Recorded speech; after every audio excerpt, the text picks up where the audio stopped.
नमस्ते दोस्तों, CA Satbir Singh YouTube channel पे आपका स्वागत है।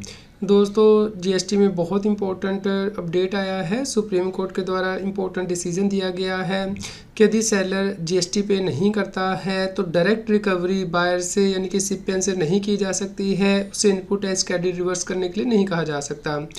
दोस्तों, इससे पहले हम ये जजमेंट डिस्कस करें, आप हमारे यूट्यूब चैनल को सब्सक्राइब कर लें और आप हमें Telegram app CA Satbir Singh tax seal पे भी सब्सक्राइब कर लें ताकि आपको जीएसटी के रेगुलर अपडेट मिलते रहें। दोस्तों, यदि सेलर के द्वारा जीएसटी 1 में अपनी इनवॉइसेस अपलोड नहीं की गई हैं तो उस केस में डायरेक्टली बायर को नहीं कहा जा सकता है कि वो अपना इनपुट टैक्स क्रेडिट रिवर्स करें। दोस्तों, इस केस में जीएसटी डिपार्टमेंट को पहले एक्शन सेलर के अगेंस्ट लेना होगा। यदि वहाँ से रिकवरी नहीं हो पा रही है तो उसके बाद ही बायर के अगेंस्ट एक्शन लिया जा सकता है, वो भी एक्सेप्शनल केसेस में। इसके लिए हाई कोर्ट ने इम्पोर्टेंट रूलिंग दी थी जिसके अगेंस्ट के जीएसटी डिपार्टमेंट ने एसएलपी यानी कि स्पेशली पटिशन फाइल की थी सुप्रीम कोर्ट में, जिससे कि सुप्रीम कोर्ट ने डिसमिस कर दिया है। दोस्तों, कलकत्ता हाई कोर्ट के द्वारा ये डिसीजन दिया गया था। दोस्तों, केस के फैक्ट इस प्रकार थे।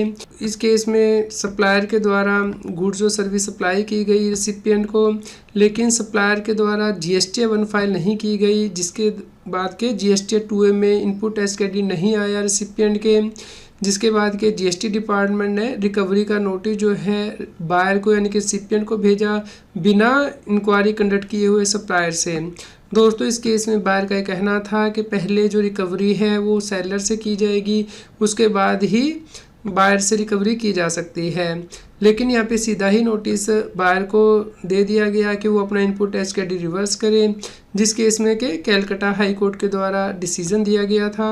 दोस्तों, हाई कोर्ट के द्वारा कहा गया कि इस केस में बायर के पास वैलिड टैक्स इनवॉइसेस थी, गुड्स और सर्विस रिसीव की गई थी और पेमेंट भी बैंक के द्वारा की गई थी। इस प्रकार इस केस में जीएसटी डिपार्टमेंट ने सेलर से कोई इंक्वायरी कंडक्ट नहीं की है और डायरेक्टली बायर को कहा है कि वो अपना इनपुट टैक्स क्रेडिट रिवर्स करे, जो कि सही नहीं है, क्योंकि यदि सेलर टैक्स पे नहीं करता है तो बायर को automatic input tax credit reverse करने के लिए नहीं कहा जा सकता। यदि सेलर डिफ़ॉल्ट करता है टैक्स की पेमेंट में तो उस केस में रिकवरी सेलर से की जाएगी। बायर को सिर्फ एक्सेप्शनल केस में ही कहा जा सकता है कि वो आईटीसी रिवर्स करे, जैसे कि यदि डीलर मिसिंग है या फिर सप्लायर के द्वारा बिजनेस को क्लोज कर दिया गया है या फिर सप्लायर के पास एडिक्वेट एसेट नहीं है। दोस्तों, इस प्रकार यहाँ पे जो जीएसटी डिपार्टमेंट ने नोटिस बायर को यानी कि रिसिपिएंट को भेजा था कि वो अपना इनपुट टैक्स क्रेडिट रिवर्स करे बिना सेलर से इंक्वायरी किए हुए, उसे वैलिड नहीं माना था कलकत्ता हाई कोर्ट ने। दोस्तों, इस ऑर्डर के अगेंस्ट जीएसटी डिपार्टमेंट ने एसएलपी फाइल की थी सुप्रीम कोर्ट में, लेकिन दोस्तों अब इस एसएलपी को भी डिसमिस कर दिया गया है सुप्रीम कोर्ट के द्वारा, ये कहते हुए कि जो डिमांड है वो लोअर साइड पे है, इसलिए इस अपील को एंटरटेन नहीं किया जा सकता है। दोस्तों, आप इस डिसीजन को डाउनलोड कर सकते हैं, इसका लिंक इस न्यूज़ की वीडियो डिस्क्रिप्शन में दिया गया है। दोस्तों, उम्मीद करते हैं आपके लिए यह न्यूज़ यूज़फुल रही होगी। कृपया लाइक करें और शेयर करें ताकि सब लोगों तक ये जानकारी पहुंच पाए और वो जीएसटी की कॉम्प्लायंस कर सकें। रेगुलर जीएसटी और टैक्स अपडेट के लिए इस चैनल को सब्सक्राइब करें।